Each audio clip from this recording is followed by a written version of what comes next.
Yo, can you hear me? You listening to WAW. What a week. Eta, yes, we're back with a brand new season, brand new episode of WOW, What a Week. Joining us this week, easily one of the foremost incredible sports people of 2024. He's in the building. He joins us next. This is WOW! What a week. What a week. Celebrity guest. There was once a player named Temba, whose cricketing moves made us remember. With a flick of a wrist, he'd swing and assist, and the crowd would erupt in a frenzy of cheer. Oh, what a member. Please welcome Temba Bavuma. My dude, how are you doing? Good man. Yourself? Tell me something. Every cricketer is as chilled as you are. Do you guys speak like this all the time, even at home? When you're being romantic? You sound like a post-match interview, even when you're being romantic. Is that what happens with you guys? I think naturally I'm more on the less excited side of things. I think, we do have our press conference voice. Yeah. I'm trying not to be in that state today. I was going to say, does your partner ever say, please don't speak to me like that? No, I think it's different. She doesn't ask a lot of questions. I think it's different there. Temba, how was the dinner? Well, you see, I thought you'd bore me out for a 6, but just looking at the way you'd prepared that meat. Nah, I don't think it goes like that there. My dude, welcome, man. Thanks for having me. You've had an incredible journey, incredible career. But let's go back to day one. Where is home? Like, where do you look back and say, this neighborhood, this community raised me? Yeah, I was born and grew up Kwalanga. Yes, sir. A small township in Cape Town. Yes, sir. Grew up in a sports mad family community as well, so I was always involved in sport, some form or manner. Sure. Cricket was one of the sports that I fell in love with. And I mean, I guess I'm fortunate that, the road has gone this way. I wanted to make my way within football, like all of us brothers. But cricket said, no, you're going to be this way. And it's been a lovely road journey. Yeah. Yeah. Had you followed the soccer journey instead, where do you think you'd be right now? Look, I mean, I wanted to see myself in Champions League playing there. So, I mean, I'm a big Liverpool supporter. So same here. I mean, if Liverpool needed me, I would have been there. You'd be ready. I just wanted to play soccer, play at the highest level that I could.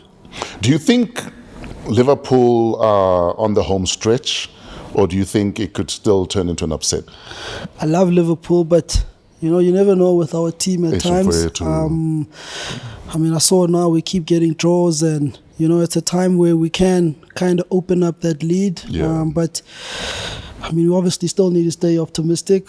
But we know Liverpool. Sure. But I think this year is the year that we come back with that league. Now, when you're talented, doesn't matter what your talent is, you reach a point in your life where you realize that I'm actually damn good at this thing. Where was that moment for you? Was there a defining point where you realized that, oh, flip? I think for me, I mean, I always loved cricket. I always enjoyed it. Yeah. And I think probably I was a late bloomer in a lot of ways. Probably around 16, 17 is where I believed that cricket could be more than just a passion. And that was in my final year of school. Yeah. And that's when I started working a lot more harder, being a lot more intentional about making this thing a professional thing, made decisions that spoke to that. Sure. But growing up, I was always a guy that loved it. You say you made decisions that spoke to that. Decisions like what? Decisions, so, I mean, I finished matric when I was 16, a year earlier. So there was the opportunity of me going to varsity. I decided to do an extra year of school, matric year. At the school that I went to, St. David's, they didn't have a post-matric facility. So effectively, I just did a couple of more subjects again in matric. That was a a tough time in the sense that. So most of the students thought that I failed. Oh yeah, they think he's repeating. Yeah, they thought that I repeated. The teachers didn't like the fact that I was getting this preferential treatment. So with all of that, my dad as well, he didn't support the decision because, as you know, it's all about going to varsity, come back with a degree and go into the working space. So it was tough dealing with all of that, but sure. I guess I had the passion and I stuck to it and I made it work, yeah. What is it with black parents and having a problem with us taking a gap year? It's almost like they feel we must jump in now, go to university, finish and build me a house. I think if I don't know what a gap year is in vernac. I mean, if you can explain it what it is in vernac, then maybe they'll understand. Oh, yeah, you know, whatever it is. For them, it just means that we're taking the easy route. Absolutely. You're sitting at the corner doing nothing. Yeah. So, I mean, for instance, I look at my son. My son took a gap year, and we insisted he take a gap year. Okay. But we told him, but your gap year means you are working.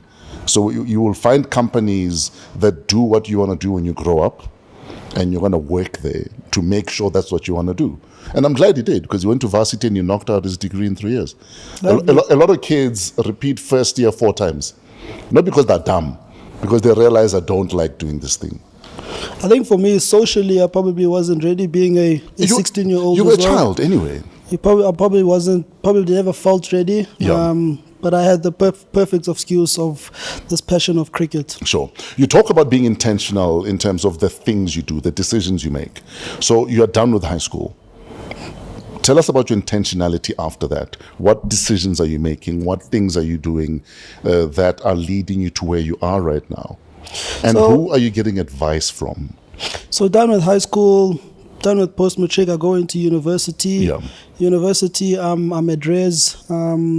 And I guess one of the things, the sacrifices you make is the social life that is there at res. I mean, guys that I meet up with now, they've got many stories about their times at res, and mine are quite limited because I needed to wake up the next morning and make sure that I was at training, still find time to go to class, make time again for your training in the afternoon, and then by then, you know, it's time for you to study again. So the sacrifices are more from a social point of view, from a training point of view as well. Being a guy that was small in stature, I had to work a lot harder then to get myself stronger, to get myself quicker and fitter.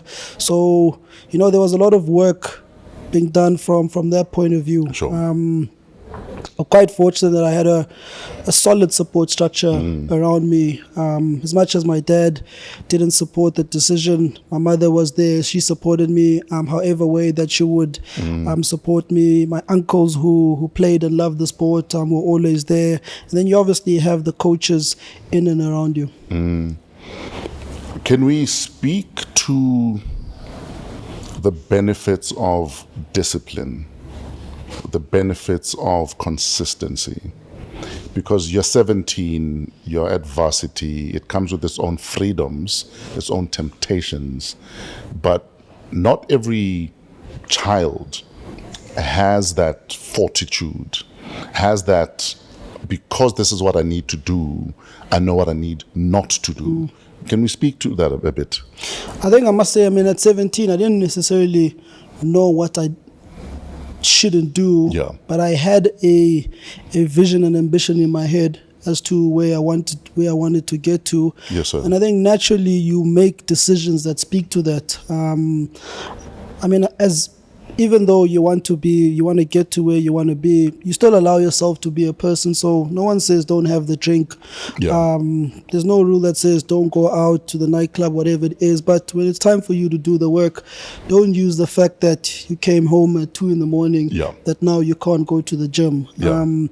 I think discipline is a big thing. Rather discipline than motivation. Yes. You know, motivation is something that kind of fluctuates. Some days you wake up and you raring and eager to go. Other days you don't. But discipline forces you to do the right things when you need to do them. So, rather discipline than motivation, work ethic, resilience, being able to stay afloat emotionally, even though you're going through ups and downs. I think that's an important thing.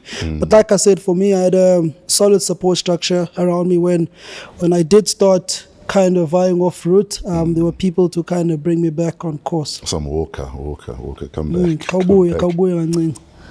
Now, you talk about one of the challenges that you had was that you're small in stature. You're 17. You're small in stature. You're still a teenager, so people are going to treat you like a teenager. Where do you get the motivation and self-esteem boost to remind yourself that I still kick ass despite all of that? Because self-esteem for a teenager is a problem. A lot of teenagers don't perform optimally simply because of self-esteem. They've got everything else in order, but the self-esteem pulls you back. Take us through, did you have any self-esteem issues coming up? So I think growing up, it was always the smallest guy in the team or amongst my friends. And the friends that I had were always generally older than me. So I guess that element of proving to, I guess, not just to yourself, but to your friends that you're as quick as them, you're as strong as them, you can do things the way that they can do it. That's always been there. And I think that's just something that I carried out throughout my development. Sure. And I think, like, thinking back at it, it made me cocky, it made me a little bit arrogant, and I guess that was my way of fighting against that demotivation or that lack of self-esteem that I guess a young kid at that time can face. Definitely not arrogant now. I think I'm a bit older and a little bit wiser. But I think that element of proving yourself, that's always been there from when I was 10, 11 till now, really. So basically you're saying self-knowledge also helps. Because I know what I can do, there's no reason for me to feel like I'm not going to do it. That's where confidence comes from, right? Confidence comes from you being in certain situation and moments, you overcoming them over and over and over, and then that builds that it's a muscle, internal belief, and that belief is not affected by either with djfreshsa saying, Temba, you're not good at anything. You know deep down that you're good at it, and you know that the time will come where you can show that off. Yes, sir. Tell us about the break. What was that moment where you say, this is where the break happened, that the rest of my life was never going to be the same again?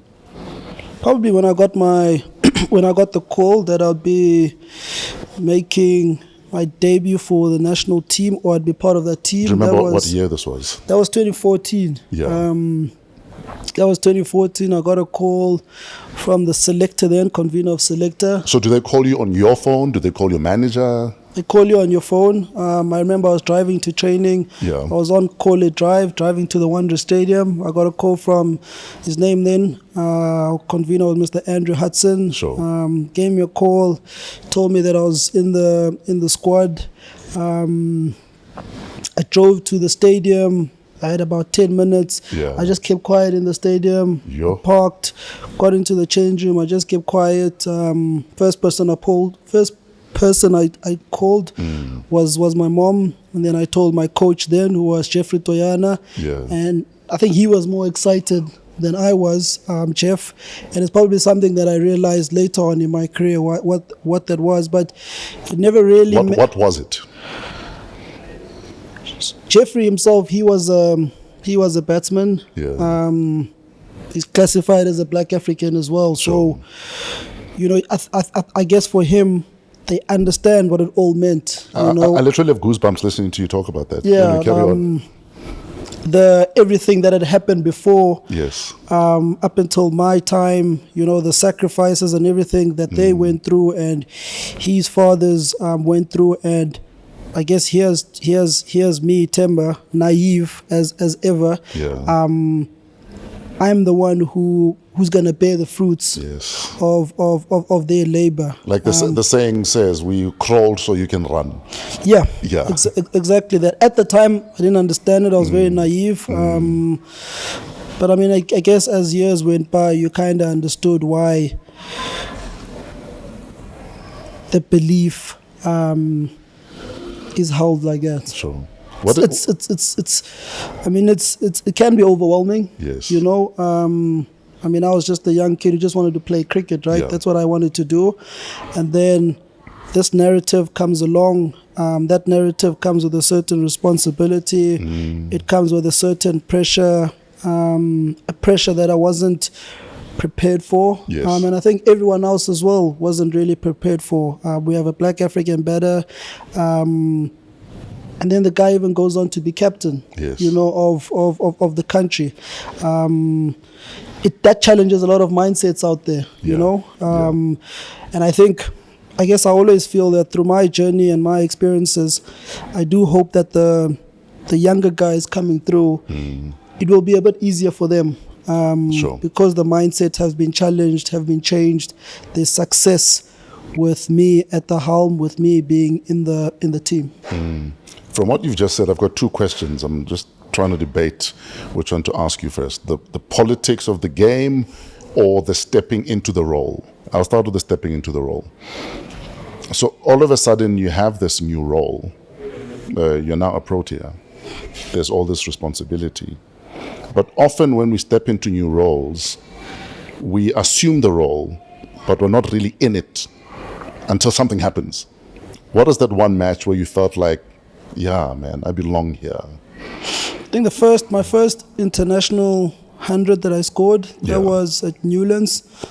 I think it was early 2016. We played against England. I scored my first 100 there. And from a pure player point of view, there was a lot of joy, satisfaction at the fact that I've scored my first international century or 100, and that's all what we want to do as batters coming into that level. And then I started understanding the significance behind it. Sure. Being the first black African batter to do so, and what that meant for the country, and I guess not just for black people, but for the whole country. So I think that was the moment where it gave me that belief that I belong at this level. Speaking of belonging, so one of my biggest dreams in terms of my radio career was one day working at 5FM. And then one day I got the call to work at 5FM. But leading up to starting at 5FM, I'd often have thoughts of, but do I belong there? I started feeling like maybe I'm an imposter, because this is a radio station that's been traditionally white, male, blue-eyed presenter. All of a sudden, here's this big black guy who's going to be a part of that. Let's talk about mental preparation of going into an environment where you're still a minority. You might not be liked by some of the people you're going to work with or by the fans, but you still have to show up. Can we talk about the psychology of that? I think for me, like I said, I was quite naive to a lot of things, and that came from my upbringing. So as much as I was born and grew up in Langa, I was taken out of that system, and from I think it was about 12, 13, and I had the opportunity to attend your boys' schools, your private schools. So I was able to understand. You're part of the culture. You're part of the culture. I was one of the boys. And being in that culture, it teaches you a lot about yourself. It teaches a lot about your worth. You don't leave there with a lot of insecurities about, do I belong in this room? What are people going to think about me? You're able to stand on your own 2 feet, type of thing, more mentally. So joining the Proteas, I guess, the insecurities, the natural ones are, I was sitting with guys like A.B. de Villiers, Hashim Amla. Those are legends of the game, and I think that will be overwhelming to any 24-year-old. I was 24 at that time. So those were the things that I had to deal with. I need to prove myself from a skill point of view. Yes, there were certain incidents or situations where you felt like, do these guys want you in the team? But I guess I learned from a younger age that you never want to use your skin color as an excuse. And yes, there are times where it is the case.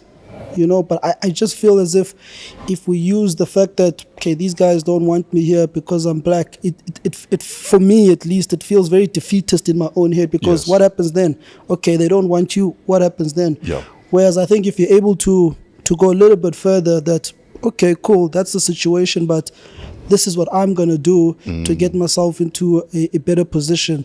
This is what I'm going to do to make sure that I keep moving forward. And you keep putting in the performances to a point where, they can't, no one can ignore you. They've got nothing on you now. No one can ignore you. So I see it play out on other guys, maybe who didn't have the privilege that I enjoyed in my background. And I mean, those are the guys that you need to support them. Be the mentor. Don't allow them to self-pity themselves, but give them the support, but also the tools to ensure that they can be able to keep moving forward. Sure.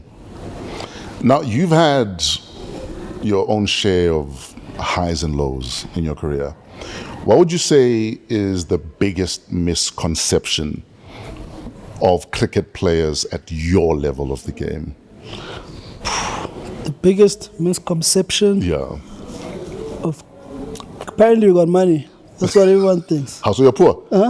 I don't have money. But guys, I said vet him, so he's poor. I think that's a misconception. What else? I actually don't know what the perception is around the cricketers out there, but that one. Okay, but the money one, then you're saying it's false. So in Temba's case, very false. We often have this debate when it comes to professional sportsmen and women, that is there enough money education? Is there enough education about what to do with your money? Is there enough education about, once the lights are off, are you secure for the rest of your life? Are these conversations you've had with other people? Do you get money advice? Do you understand why it's important to be money-wise? I think it's a lot better now, to be honest. I think the systems, the organizations in place, they have tried to intervene in terms of educating players. I guess just making them, increasing their financial literacy. But I think when I started playing first-class cricket as a young guy, and the stories you would hear, and unfortunately most of those stories were around our black African cricketers, how after their playing days the guy had nothing, or maybe the guy wasn't compiling with his tax, and the taxman would come and take his whole provident fund. But now it's a lot different. I think the fact that there are managers who are also, I guess, being forced to understand the financial side of things, that's helped a lot. Your first decent paycheck, what did you buy?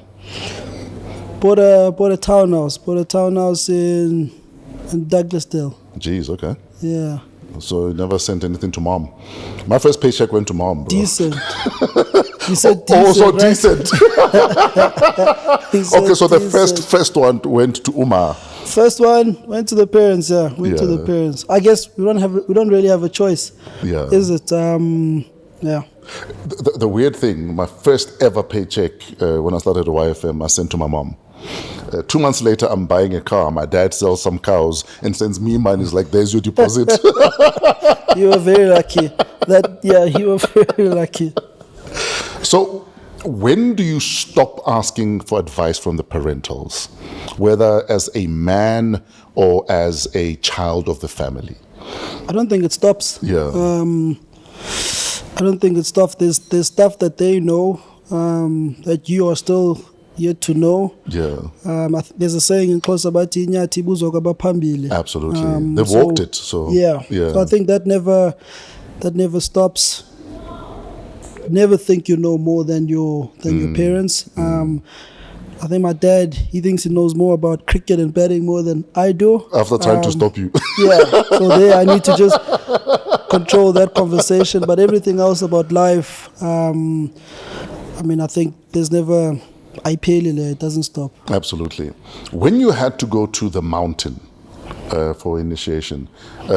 What happens then? You stop sport and then you go to the mountain, then you come back. How did you navigate that? So with me, I went during my off season. So the season where, so I'm closer, all of us, we go either June or in December. June I wasn't able to go because that's cricket time, so is December. So I went at the end of our season. Okay.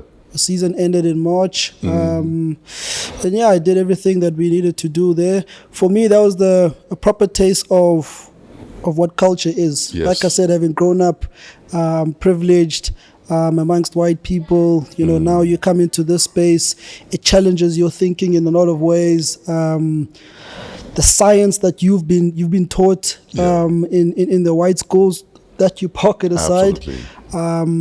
And you deal with what needs to be done there. Now, I mean, I love that side of the world culture. I give it as much energy as what I do within the Western world. And it's something that I'd also like to pass on to my child and whoever comes along. Very important. So you go to the mountain a boy, you come back a man. How would you say it contributed to you at a professional level in terms of as a sportsman now, not just as a closer man? So I think, I mean, without speaking too deeply about it, we don't want a riot about what happens. That you disclosed too much, please. It's a test of character, right? Like, you get tested in many ways. And I guess it's about you overcoming those challenges. Sure. And I think, you know, that experience, those lessons that you get given by the elders, those you take, and the whole point of that is that you embody them, and you use them in everyday life. Sure. You know, so they'll talk about things about you need to start a family and be the pillar in Tsiga of your family. Respect is a big thing. Respect for your elders, respect for your juniors, that's a big thing for us. So, I mean, within the team space as well, it's the same thing. You know, you're the captain, you're a senior player, you still got to respect the young 19-year-old that comes into the team. Had you not gone to the mountain, do you think you'd be a different captain to the captain you are right now? I think so, yeah. I think I wouldn't have empathy for a lot of things. I would lack understanding in a lot of things. Socially, I think I would have been awkward socially in terms of interacting with players. But I think probably the biggest one is just empathy, understanding players. That I think I would have struggled with. So you're moving with your career. You know, you're growing. Your name is growing. You're getting global acclaim even. Tell us about the day you were told, okay, my guy, you're the captain today. The day I was told, I think it was 2021. Yeah.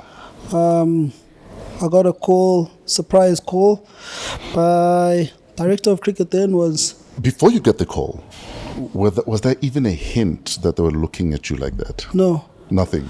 I mean, there were talks within and around the team that we need a captain. Yes. But I never had any ambitions of being captain. I never saw myself as a captain. So, I mean, the names that were thrown out, the people threw names out, but my name wasn't really looked at seriously. But in hindsight, do you see what they saw? My first question I asked them is why, when they said they want me to be captain. And I guess they spoke about how you conduct yourself, lead by example, all of those things. And I believe I was the guy. Yeah. I mean, it was a tricky time when I came in as a captain. There was a lot of issues within the team, but a lot more off-field issues that we had to navigate on. The team was in a transition, having lost all of our senior players, Ebi de Villiers, Hashim Hamla, those guys. So we had to build. And I guess I was I was equipped enough to be able to navigate around that, ensure the team was still in a good space, but still look after my own performances. So yeah, I do believe the right decision was made. What have you learned the most about yourself being captain? What I've learned the most, I'm quite selfless. Yeah. And I've been told that you should probably be more selfish, play a little bit more for yourself. But I find myself to be quite selfless. I'm able to put aside my own needs, my interests, for the sake of what the team needs. That doesn't always serve you well as a person, but I think for me, there's no regret to it. Sure. As long as, I guess, just being me, I'm being true to who I am. Without naming names, what would you say has been your biggest challenge as a leader of other men? My biggest challenge, so when I came in as the white ball captain, white ball is the 50 over as well as the T20, I was quite new within white ball cricket. I think I didn't play it a lot. Sure. And the guys who were there were guys who'd played a lot more than I did. So I guess as a leader, sometimes you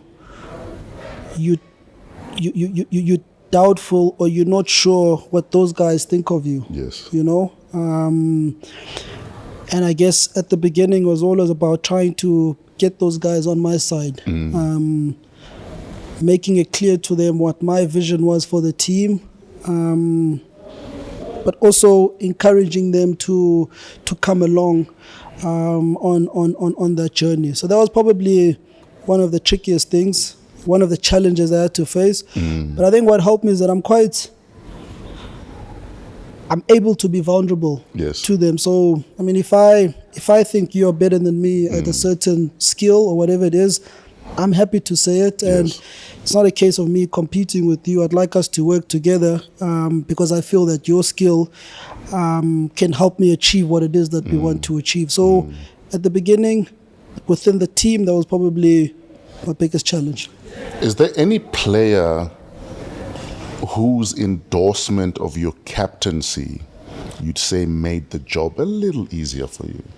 I think what helped is that some of the guys I played with, we played together at the Lions, our provincial team. So, I mean, the relationships were strong enough, So, it was easier to get their buy-in. I mean, a guy like Quinton de Kock, he went out on in an international platform, and he spoke positively about my captaincy. And I think, that I took a lot of pride in. It gave me a lot of confidence, but I think it also gave other people confidence, that okay, maybe there is something about this guy. He's not just there as a poster or anything like that.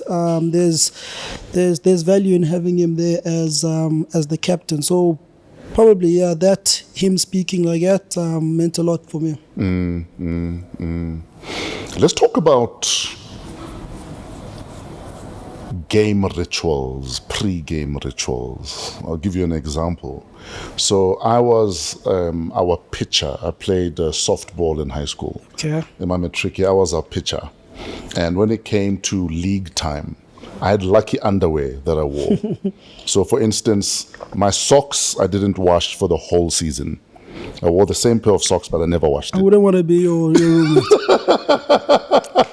And I had blue underwear that I wore for every match. And there was one match I didn't wear the blue underwear, and I didn't perform too well. So I believe that underwear was lucky underwear. Do you have rituals? Do you have certain things you don't do on match day or pre-match day? Do you believe in no sex the night before a match? What are some of your rituals? I don't think I've got any rituals per se. I mean, I've tried the whole lucky underwear thing. Yeah, nothing. For me, it didn't work. Jeez. But you have to wash it also. Don't just wear the same underwear every... No, we wash it. Wash it. We wash it. I've tried the whole thing of trying to sleep at a certain time. Yeah. That didn't work. I think for me, it's just I just want to be mentally fresh. I think that's the biggest thing. Just make sure that I'm mentally fresh, and I'm ready to compete. On game day, as a captain, it's actually quite tricky because as soon as you get to the changing room, you have to go onto the pitch to have a look at the pitch. Now we need to assess, okay, are we going to bat first or are we going to bowl first? Once you're done with that, you have to do a warm-up. Then once halfway in the warm-up, you have to go do the toss. When the toss is done, then you have to go warm up again, and then it's the game. So rituals... There's no time. There's no time for that. There's no time for that, no. When it comes to relationships, whether you're married or you have a girlfriend, how important is it for your partner to understand, for instance, that you're getting into a zone or you're in a zone? So, for instance, I need a bit of peace. Or if there's anything to discuss, can we not discuss it before the game? Can we talk about that in terms of how I think you manage that? I think that's very important because you see it a lot within the team. Guy gets into a relationship, new girlfriend, he takes her on tour. Yes. And then let's just say we're playing a game the next day, guy comes the next day and he's angry and you're like, what happened?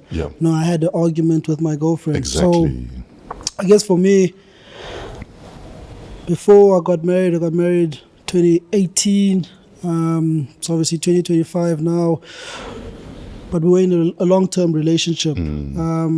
So I guess she had the chance to understand, to come to terms with everything. The traveling and the fact that the day before or a couple of days before the game, that's the space where we're trying to get mentally into the right zone. So, she gives me the space and time and day that I need. After the game, then we park the cricketing aside and you have to do what you have to do. We can get back to our fight. Yeah, you have to deal with whatever it is. But I think that's very important. I've seen it in World Cups as well, where there's opportunity for guys to bring their families. The older guys, it's a bit easier for them because they can kind of manage it. But for the younger guys, you see it where, like I said, guy comes, he's grumpy, and then that goes onto the field and affects his performance. Do you believe players should be allowed to have conjugals the night before a game, or should they camp? I don't believe in camping. You want to keep things consistent. That's what I think. So a 6 in the bedroom, a 6 on the field. 6 anywhere. You want to keep things the same. Manage your energies, obviously. Absolutely. Don't go have an all-nighter, but manage your energies. But you want to keep things simple. At the end of the day, we're still humans. We're still people. But you want to keep things absolutely the same. Yeah. Speaking of energies, which cricket arenas have an energy that intimidates you when you're playing away? Where when you walk out, you're like, oh shit, here we go. MCG in Australia. We played there 2 or 3 years ago. We played the Boxing Day. I think that stadium goes up to about 100,000 people. Jeez. And it's literally an arena. People are sitting high up. You feel like a gladiator. You feel like a gladiator. And that day, Australians were smashing us, so it made it even worse.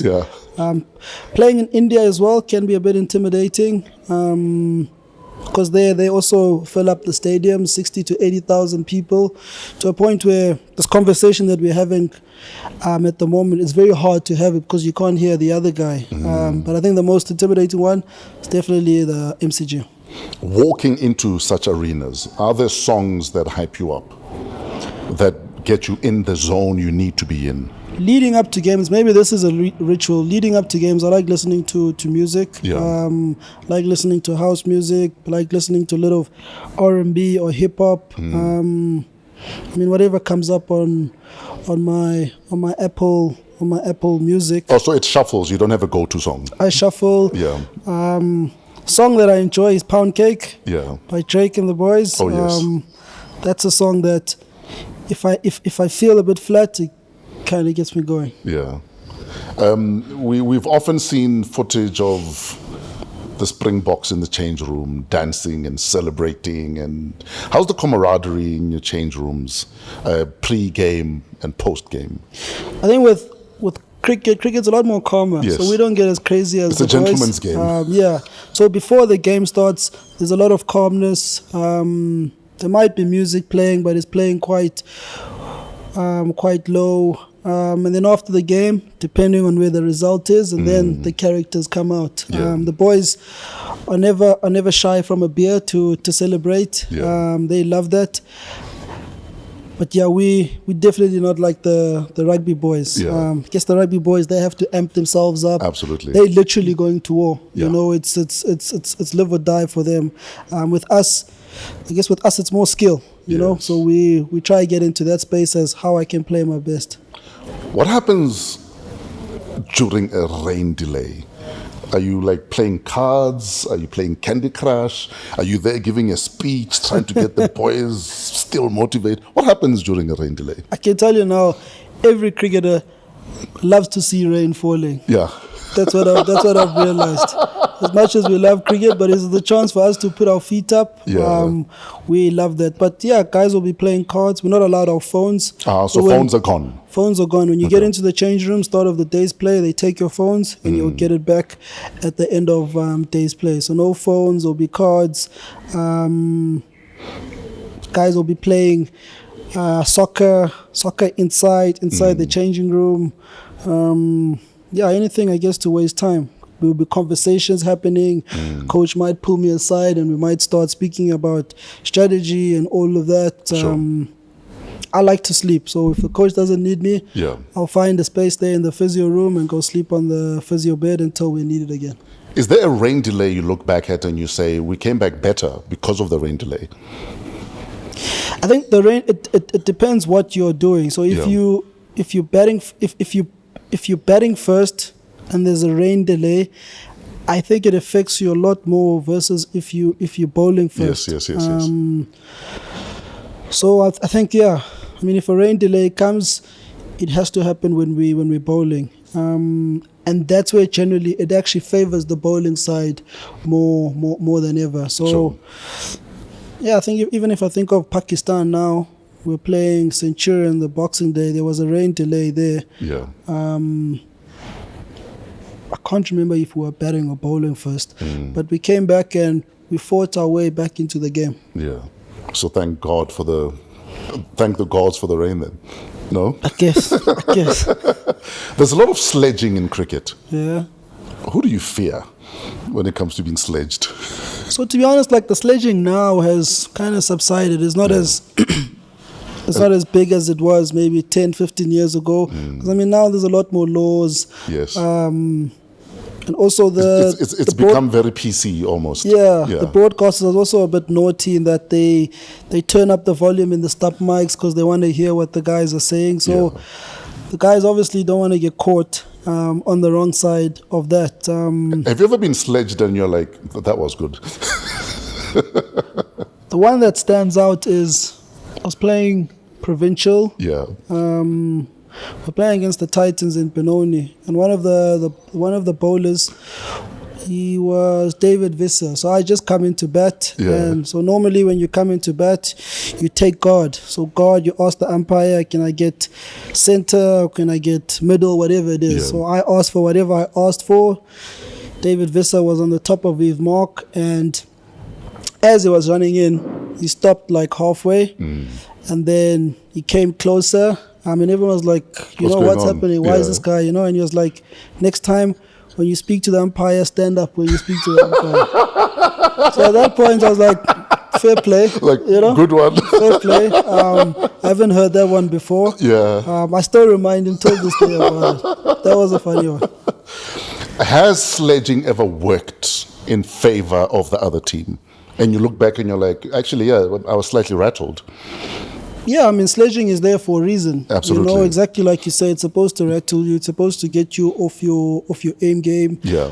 It can also work the other way. So, it could piss you off. Yeah, there's certain guys, they say, don't sledge that guy because it gets him into the zone. Ah, yes. The 100 that I scored, my first test 100 that I scored, I got sledged by Ben Stokes by then. Do you remember what he said? I don't think I can say it on air. No, you can. This is a podcast. We're not on radio. So I think he bowled the ball. Yeah. I hit it. I mishit it. Yeah. The ball went for 4, and he turned around and was like, "You so shit." But I think that kind of spurred me on, kind of woke me up. So you were still newish at that stage, right? Yeah, it was like my fourth game for South Africa at that time. How do you not allow it to hurt you? Because you are new. Now there's a guy saying you're so shit. So I think, we grew up with it. Sledging doesn't just happen at international level, it happens at provincial level. Yeah. So you get used to it. Sure. At the beginning, yes, maybe it can emotionally affect you, but you get used to it. But yeah, there's certain guys, they say sledge. Yeah. There's certain guys, they say, hey, no, you don't want to awaken the beast in him. Yes, yeah. So just rather let him be. He'll get bored. He'll make a mistake by himself. Let's talk cup hygiene. Who washes your cups, or do you have to wash your own cup? In the changing room. Cup height. That's a weird question. That's a weird question. So fortunately at home we got a dishwasher at home, so I put it there. In the changing room, in the changing room, we've got a change room attendant. Okay. So he comes around every 30 minutes or so, and he or she, whoever it is, mostly he, and they tidy up within the change room. So you guys leave your cups lying around? Some of the guys do. Guys. Some of the guys. Oh, your ball box. No, your ball box, man. Oh. Yes. That's still a weird question. Yes, it is. No, ball box stays in the back. So the ball box, it shouldn't touch your, it shouldn't touch your penis. So it normally goes into an underwear. Sure. And then. Okay, so it has a holder thing. Yeah, anyway. it has a holder, and then. Okay, so it's not like baseball, because in baseball often it's right there. Oh, okay. Yeah. I've never played baseball. Yeah. And normally we'll be wearing tights as well. Sure. So it's tights, then it's your jocks. Yeah. The underwear goes in, so it never really touches. Mine stays in the bag. It's very clean. Sure. It gets a wash when it needs to get a wash, but it's very clean. Has it ever saved your crown jewels? Yeah, many a time. Yeah. Many a times. It's the most painful, uncomfortable thing, and there's nothing anyone can do. Yeah. So you see the guys that get hit, the physio, he comes, he runs. Yeah. He literally just stands there and he says, "There's nothing I can do. Yeah. But just let it." On some balls heal. I can't touch they you. Heal by themselves. Yeah, it's the most uncomfortable thing. When you feel something in your stomach you're not supposed to feel. Yeah. Yeah. It is the worst pain because it literally ascends. Yeah. And then you're like, what do I do now? And there's nothing you can do. There's absolutely nothing. You can drink as much mocha as you want. You can pray if you want, but there's nothing you can do for that 2 to 5 minutes. Absolutely. Now, 2023 was not necessarily a good year for you guys. Do you feel you've redeemed yourselves with where you are right now? I definitely do. I definitely think so. Yeah. I must say though, going to that 50 over World Cup, there wasn't a great deal of, and this is how it's weird, right? Like there wasn't a great deal of expectation around us as to how we were going to do at that World Cup. We went to the World Cup and, as the tournament went, we gained a lot of supporters, by the way we were playing, our victories, the performances, breaking records, and then obviously that expectation became what it was. We lost in the semi-final to a team that ended up winning the World Cup. So, like you put it into perspective, we didn't disgrace ourselves. I do think we exceeded a lot of expectations. It was a dignified loss. In a way, if there's such a thing, like without sportsmen, it's either you win or you lose. You don't lose well or anything like that. But I do think we exceeded expectations. From a personal point of view, I think that was for me was quite hard in that For, I guess, the 12, 18 months leading up to the World Cup, I was in good form. You know, one of the best performers within the team. So I had my own expectations about myself in the World Cup, and my performances didn't live up to that. And when a team doesn't perform the way that I guess is expected, even though we exceeded, it's either the coach or the captain, they take the fall for it, you know. And me being the captain, I took the fall for it. And whether it's warranted or not, that's another question. But you accept it. At least now I've accepted that that's what comes with, you know, that role of being a captain, and you got to deal with whatever comes that way. Do you think Proteas fans are fair? Do you feel they're unreasonable? Do you feel maybe they're fair weather fans? When we're doing good, they love us, but when we're not, they call us names like we're chokers? What's your relationship with your perception of your fans? I definitely wouldn't say it's fair. I think I'd love to believe that their support to the Proteas is driven by passion. Yes. You know, and that's an emotion. So it can never always be rational, you know. Yes, the criticism that certain individuals face, the criticism that I faced, I do think that is at times unwarranted. Yeah. And the reasons behind it are none other than cricketing reasons. I think from the fans, though, should keep their standards high. Sure. They should expect the Proteas to be in semi-finals, to be in finals. They should expect the Proteas to be competing with other teams across the world. And I mean, that's what we speak about as players, in that we want to be regarded as one of the best teams in the world. Sure. Your recent century in Newlands, do centuries still hit the same when you hit that century? Yes, a century, I mean, all of them are important. Yeah. But the feeling, though, or has it become it's another day at the office? Definitely not another day at the office. I think for me, it shows itself up in my celebrations. Yes. Some days my celebrations are mellow, and then other days it's a little bit more dramatic. So the one there at Newlands, I guess, was a bit more dramatic. And that's generally driven by some type of emotion. Yes. The fact that I'm back at Newlands, where I learnt the game of cricket. You're home. I'm home. Yeah. It's a packed stadium.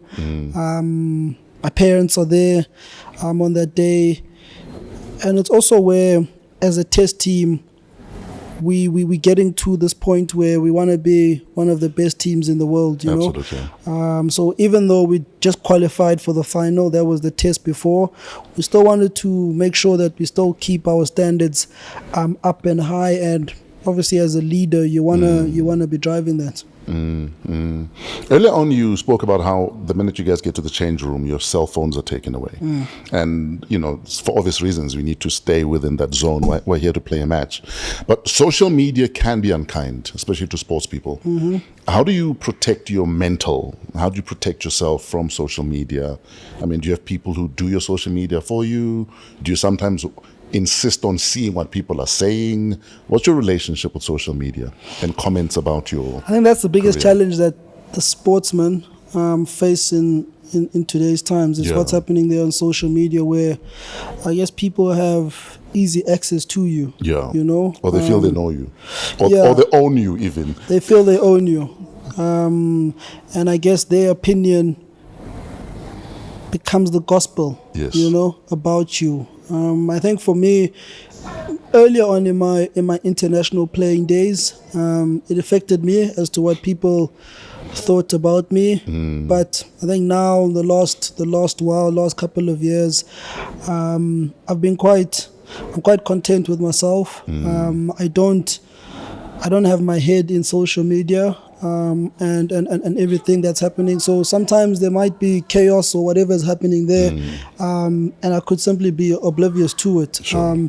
They'll probably come to me if I have to do an interview. I'll go get asked a question. I think also, I mean, I don't go around digesting everything that is said about me. Sure. I think I've learned to look a lot more inwardly as to how I do things.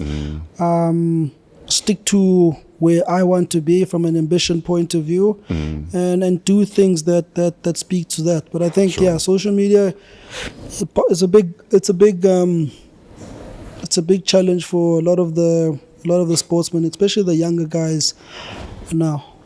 Do you prefer to protect your peace and stay off? Or are you one of those people that I want to know what they are saying? I'm all about peace. Yeah. I'm all about being calm in my mind. So I don't want to know. Yeah. But also, I don't know how this will sound, but I couldn't care less as well. Also, that helps a lot, actually. Yeah. So yeah. Listen, my dude, we could talk forever. I've still got like a ton of questions I want to ask you, but we are out of time. So we're going to play a quick game before we let you go. The game is called When Last. When last? Yeah. Okay. When last did you pray? I pray every night. Yeah. Tell us about last night's prayer. The specifics. My prayer is always more about thanking. Yeah. It's always more about gratitude. I never ask for anything, but I give thanks to the fact that I have the life that I have. The fact that my parents and wider family are still around. Yes, sir. Give thanks for the family that I have, the little one that is part of our life. But my prayers are mainly gratitude. When last did you feel like one of your players is bordering on insubordination or disrespect towards you? Again, no names, but just when last did you have to deal with such? I mean, I don't know when last, but I remember an incident. We were playing against England. We were playing Bloemfontein. I think it was early 2022, 2023. I can't remember exactly. Yeah. One of the younger guys in the team, actually, he was bowling. I guess he was a bit frustrated. Things were not happening the way that he wanted them to happen. Obviously, being the captain, I went up to him. I'm like, I think maybe we can do things differently. How about we change here and here? Because what we're doing currently now is not working. And I guess in his emotion and anger, he was like, okay, there's the ball, you bowl. Jeez. I looked at the guy. I asked him, what are you saying? Yeah. And then one of the other players, the senior players came in, intervened, I guess. Yeah. And then something like that you have to deal with, right? Sure. After the game, I pulled that player aside. I'm like, look, champ, we don't have to be friends or anything, but let's just respect where we are. And I think just from another man to a man, don't ever do something like that, because now we're gonna be stepping into a different space. Absolutely.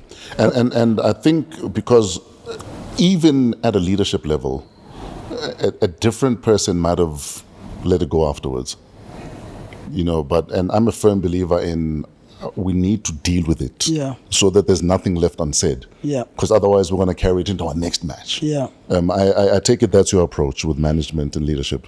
And I guess you try find the right time. Yes. But it must not be swept under the carpet. Definitely not. No, we can't sweep things.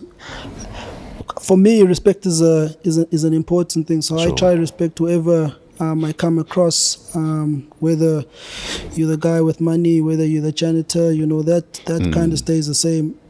And because that is the case, I kind of expect that. Absolutely. So when you acted in that way, I was very much offended. But because we're in the game, you can't really now. You don't want to be causing a scene on the game. We have to stay the course. Yeah. But then afterwards, when his emotion has gone down, we deal with what it is. Yeah. When last did you feel like maybe I should have gone with soccer? When last? whenever I watch Liverpool, I'm like, it would be nice. It would be nice. I should be there right now, to basically. be playing there. Yeah. Soccer is also only 90 minutes. Yeah. It's not 5 days sometimes. like us. So yeah, every now and then when I'm watching football, I think maybe I should have attended that practice, not the cricket one. When last did you cry? When last did I cry? Sure, Fresh. I don't cry a lot. I don't cry a lot. So you would remember then when last you cried? I would remember, yeah. I guess when I got married, I shed a little bit of a tear. Yeah? Yeah, I shed a little bit of a tear. Was it the Quickly wiped it moment off. or seeing how beautiful she was, or you were crying because The moment, seeing everyone it's there. over now? Didn't know at that time. No, I think it was the moment, having everyone there, what it meant. Yeah, and it being a significant step that you're taking in your life. When last did you have to remind yourself who the hell you are? Because sometimes we forget who the hell we are. I think that's something I do every day. Yeah. I think that's part of that mental toughness. Yes. You got to remind yourself that you are enough. Yes. You know, you have the answers inside of you to get you to where you are. But that for me, it's and as much as I pray, you know, I guess there's a meditative side to it as well. Absolutely. Where it's either you're sitting by the Boma area with the fire and you're saying whatever it is that you're saying to yourself. You're sitting in the study alone. But those are things from a daily point of view you keep doing, yeah. When last did you say to your wife, yes, baby, you are right? When? It was 2 days ago. 2 days ago, I had to, well, didn't had to, but I said that. So we were in Cape Town after the test match. Yeah. Test match finished around the 6th. We stayed in Cape Town for about 10 days or so. Yeah. They came back to Johannesburg, my wife and the little one. I stayed in Cape Town. We had a family ceremony that I had to be part of in terms of the preparation and obviously that in itself. And my wife was here in Joburg. Now we hadn't been at home for over a month, you know, because she was on tour with me, and she came back and the grass was this long, the pool was dirty, you know. I'd left some groceries in the fridge, and you know how that goes. Yeah. The helper, she could be leaving, so she had to sort out all those things. The little one, he started at nursery school, so while I'm in Cape Town, and I guess I was also a bit stupid. I'm posting every morning, I'm at the beach. She's sorting out all those things. So when I got back on Monday, it was tricky. It was tricky. And look, when you say you love you, normally that helps. Normally that helps. So on Monday when I got back was when I had to say it again on Tuesday, just to make sure things are fine. Today things are a bit better. Do you guys have a go-to for conflict resolution in your marriage, or do you guys deal with shit yourselves? I mean, I wouldn't say we're perfect. Yeah. I wouldn't say we're perfect. If she's angry, you'll know. Yeah. If she's angry, I'll know. She might not speak to you. She might not return your hello or good morning, and you kind of know. Then I start thinking, okay, what didn't I do? You know, what did I do? What didn't I do? But along the line, I guess we've learned maybe not to speak when we're in that state of emotion. You know, we kind of let the emotions settle. And then, especially from her side, she'll be like, okay, let's have a chat, you know. And sometimes it could be when I could be listening to music or playing on the DJ console. She'll be like, hey, stop all of this, pulls the plug out. It's never at a time you are ready. It's never at a time you are ready. No. Ladies, please, read the room. It could be when you've just fallen asleep and you just feel the pat is like, okay, let's chat. And then you know, okay, it's going down. Why her? Why her? Yeah. Sure. I mean, we were in a relationship for the longest of time. What was it about her then, and what is it about her now that you know this is why I am still here? Just peace. I mean, she gave me peace. Yeah.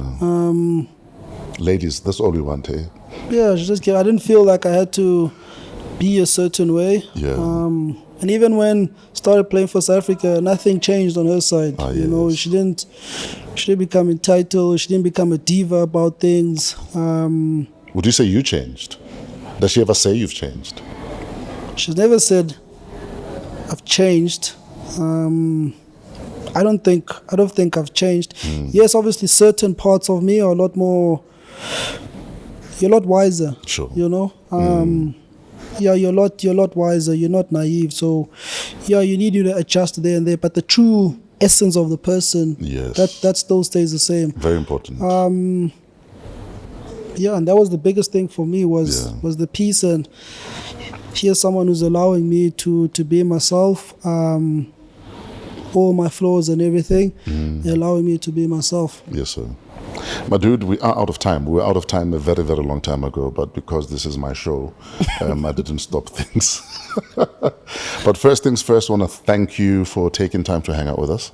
Also want to thank you for being the leader that you are to your charges, because it's not easy, especially being a young leader.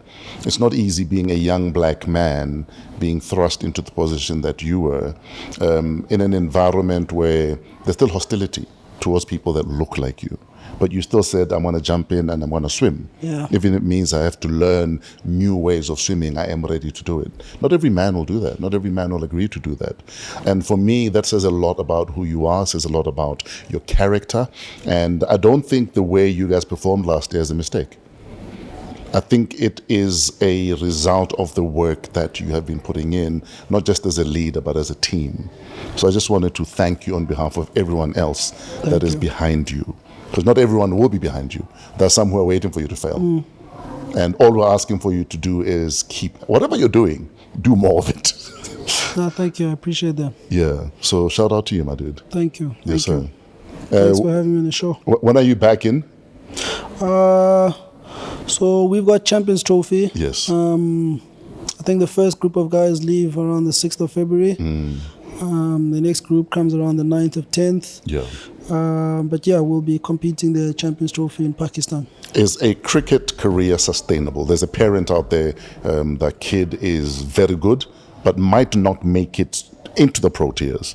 Can I still have a sustainable career, even if I don't make it to Proteas level? Yeah, I mean, there's a lot of guys who've done that. I think with the advent of T20 cricket, yes, sir. And T20 cricket is mainly played at franchise level. I mean, you get into those leagues, those competitions, you pay very well. Sure. And I think a lot of the younger guys now are starting to go that route where, which I guess for us is a bit frustrating, the older guys, in that we still like it, that the passion for playing for the country will still be there. Make your money, you know. You'll still make your money playing for the country. But yes, T20 cricket, you'll probably make a lot more. It's a lot less strenuous. But there's definitely it's definitely a career. Sure. Yeah. It's a tough career. Not all of us can make it, but it's definitely a career. Outside of South Africa, where would you say you have your biggest fan base? Outside of South Africa, I guess India. In India, there's 1 billion plus people there who enjoy they love their South Africans as well. Yes. As much as they criticize us, but they're the first people as well to praise us. I'd say India. I remember going to India about 12, 13 years ago. And first thing you land, you see billboards with cricket players. They're like, I was like, these guys are gods here. They love their cricket. It's the first thing you see. It's cricketers and Bollywood stars. Yeah. Those are the only billboards you see. No, they mad about cricket. They can't get a bit much. Yeah. And you see like the way that they treat their cricketers. When we go there, they try to treat us in that manner. Now, we're not used to that in South Africa, where you're getting into a car, someone quickly rushes to open the car for you. Maybe you have a bottle and you want to open it. Someone quickly comes to want to open it to you. We're not used to that. But I mean, those guys, they get treated like royalty. But yeah, it's a religion. Cricket is a religion. Absolutely. It's a religion there in India. My dude, thank you for joining us. Thank you. Thank and you again. Onwards and upwards, and may you just yeah, dude, just keep kicking ass, though. That's the plan. Ladies and gentlemen, your captain is about to leave the building. Thanks for watching and listening to another episode of Wow, What a Week. Coming to you from downtown Johannesburg. We're at AMP Studios. We're part of the Africa Podcast Network. Email us at waw@africapodcastnetwork.com. And shout out to Trevor and his team at Pezulu Works. They make us look good. If we look bad, it's our fault. If we look good, it is their fault. And please also give a quick shout out to the co-producers of today's show. A shout out to Duran Collett, my boy, love you lots. And also shout out to Molatelo Maila. They co-produced today's show. Our executive producer is Keletso Modisa King, and we are out of here. Till next week, have a wow week in spite of yourselves.